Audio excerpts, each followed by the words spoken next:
নমস্কার বন্ধুরা, আজকের রেসিপি ভোলা মাছ এবং মোরলা মাছের পাতুরি। তার জন্য নিয়েছি 300 গ্রামের মতন মাছ। সেটাকে ভালো করে ধুয়ে নুন হলুদ মাখিয়ে নিয়েছি আদা রসুন লঙ্কা আর নিয়েছি ধনেপাতা। আর এখানে একটু সাদা কালো সর্ষে নিয়েছি। এবার তার মধ্যে আদা রসুন লঙ্কা এবং একটু টক দই দিয়ে এটাকে মিক্সিতে ঘুরিয়ে নেব। এটাকে এখন পিষে নেব, নিয়ে তারপরে এক এক করে আবার সব মেলাবো। এই যে পেস্ট হয়ে গেছে। এবার দিচ্ছি পেঁয়াজ। পেঁয়াজটা নিয়ে নিলাম। এইবার নেব টমেটোটা। একটা টমেটো গোটা গোটা করে কেটে রেখেছি। এইবার নিয়ে নিচ্ছি এই পেস্টটা, যে সব কিছু দিয়ে পেস্ট করে রেখেছিলাম। পেস্টটা নিয়ে নিলাম।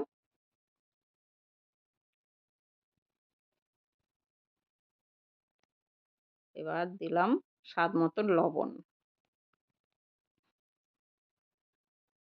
এবার হলুদ দিয়ে দিলাম। আর একটু দেব লাল লঙ্কার গুঁড়ো। ঝালটা আপনারা যে যেমন পারবেন সেরকম দেবেন। দিলাম একটু কাঁচা সরষের তেল। তেলটা একটু বেশি লাগবে। দিয়ে এবার ভালো করে চটকে চটকে মাখতে হবে। ভালো করে যত চটকে মাখবেন তত এর স্বাদ বেড়ে যাবে।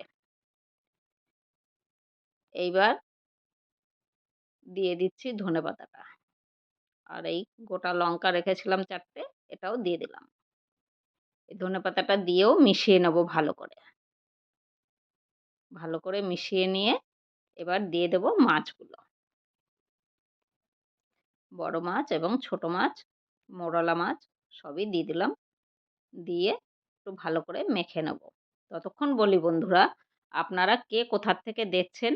ইউটিউব চ্যানেল থেকে দেখলে আমার ইউটিউব চ্যানেলটা সাবস্ক্রাইব করে দেবেন এবং ফেসবুক থেকে দেখলে আমার ফেসবুকটা ফলো করে রাখবেন। এবার কড়াইতে দিয়ে দিলাম। দিয়ে এই বাটি ধোয়া জলটাও দিয়ে দিলাম। দিয়ে এবার ঢেকে দেব 10 মিনিটের জন্য। আর আপনারা কিন্তু লাইক এবং কমেন্ট শেয়ার করতে ভুলবেন না। যদি রেসিপিটা ভালো লাগে তাহলে একটু শেয়ার করে দেবেন, অন্যকে দেখার সুযোগ করে দেবেন। আপনাদের যদি এই রেসিপিটা ভালো লাগে, আপনারা একবার বাড়িতে বানিয়ে খাবেন। এটা কিন্তু ভীষণ টেস্ট হয়। এতটাই টেস্ট হয় তা কি এর সঙ্গে আর কিছু দরকার হয় না। গরম গরম ভাতের সঙ্গে জাস্ট জমে যায়। এই দেখুন কত সুন্দর হয়েছে দেখুন। মাছগুলো একদম গোটা গোটায় রয়েছে। দেখতে যেমন লোভনীয়, মুখের স্বাদটাও তেমনি যেন লেগে থাকে। এত সুন্দর রেসিপি। ঠিক আছে, আপনাদের যদি ভালো লাগে লাইক শেয়ার জরুর করবেন। আবার দেখা হচ্ছে আগের ভিডিওতে।